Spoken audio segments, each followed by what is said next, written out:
All right, the penultimate sprint. For this one, I've got the terrain, I think, in a good place. I got the project point onto terrain fixed up and working. I've got the no, let's start from the beginning. So, um, the issue with the project point on terrain was in my calculations I was using this point right here in local space instead of in world space, which meant that this vector was messed up, which meant that this number was messed up, which means that this number was messed up, which means that the entire thing was just off on the y value. So that's all fixed up. I've got also the let's see here. I've got the through game object accessors, I've got the terrain normal at and project point onto terrain accessible from the user side. I know you mentioned in class that this wasn't necessarily the best way to go about it just because of the volume of accessors that could build up in game object, but since I only have the two and don't have plans to create more, I thought it was pretty much fine, and also allows for me to hide away the get current terrain um, method here in the scene. So it is private and only accessible through the friends, which is there's a lot of them in the scene, but it's fine. It's probably fine. So I can go ahead and run that now, and you'll be able to see the normal calculation there moves along with the projected point, which is that little green square there on the terrain. And it also highlights the triangle there for the moment. I'll get rid of that with the other visualizer tricks for the final engine build. So we can switch over now to the AI stuff because I've got some of that up and working. So I've got an AI actor game object component created.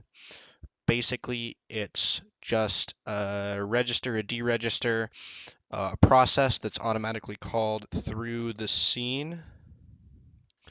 Um, and it has the behavior tree component just in it uh, as a component of that.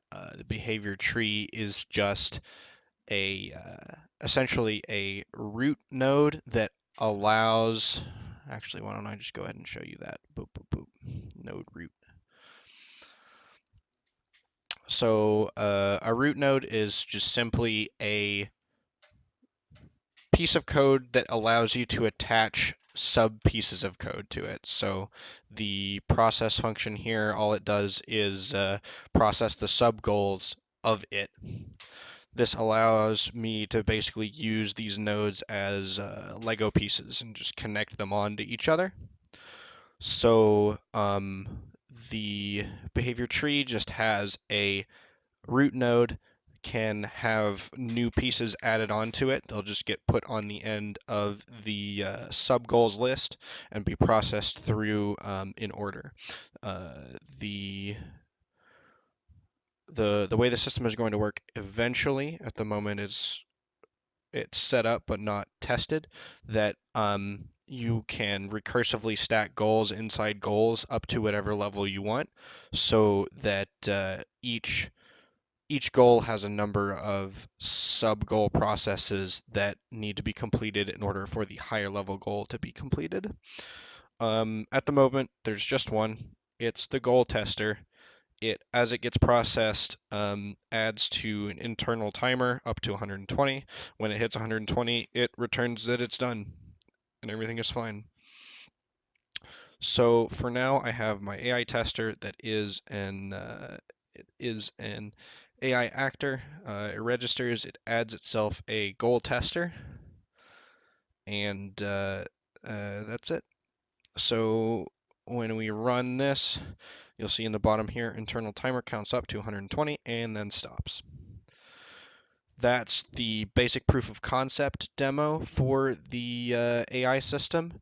I am, for the final sprint, going to have the demo, like I mentioned, implemented. Obviously, I still, for that, need to get the tagging system implemented, and I need to create a couple more goals and use them in conjunction with the behavior tree. In doing that, I'll be able to kind of iron out the user side implementation of it, because the creation of that demo should entail almost entirely work as if I were a user of the engine rather than the engine developer. So once that gets ironed out, the only things I have left to do are clean up a couple things. I want to have a null terrain object somehow. I started trying to do this and it got pretty hairy earlier, and so I just wanted to get everything dealt with. And I've got to do my documentation. There's also a couple asset manager quality of life things that I could do.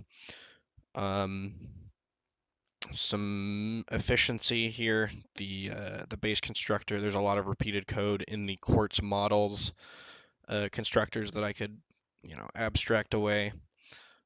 Just some basic quality of life stuff like that.